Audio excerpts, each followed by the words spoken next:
میں اس دوران آپ کو عرض کر دوں کہ اس قافلے کا مقصد کیا تھا. جی امداد تو اس میں علامت ہی تھی. اصل بنیادی مقصد اس کا یہ تھا پہلا کہ اس نسل کشی کو روکا جائے، عالمی رائے عامہ ہموار کی جائے، دنیا کے اندر ایک شعور پیدا کیا جائے کہ انسانیت شرما گئی اس نسل کشی کی وجہ سے. نہ اسپتال محفوظ ہے، نہ بچے محفوظ ہیں، نہ بوڑھے محفوظ ہیں، نہ اسکول محفوظ ہیں، نہ پناہ گزین کیمپ محفوظ ہے، اور نہ ہجرت کرنے والوں کے قافلے محفوظ ہیں. کچھ چیز بھی محفوظ نہیں.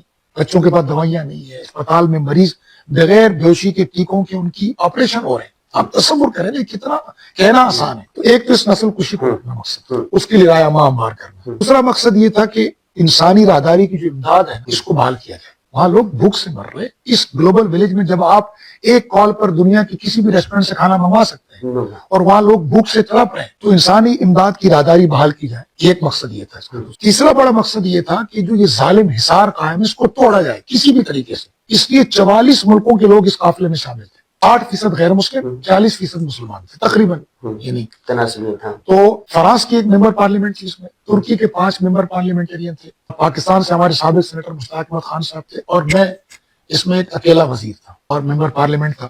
یہ انہوں نے ترتیب بہت اچھی بنائی تھی اس لحاظ سے. تو یہ تیسرا مقصد تھا کہ اس حصار کو توڑا جائے. چنانچہ ہمارا نعرہ یہی تھا کہ فک یعنی کسر الحصار، ہم یہ حصار توڑنے جا رہے ہیں سب کے سب.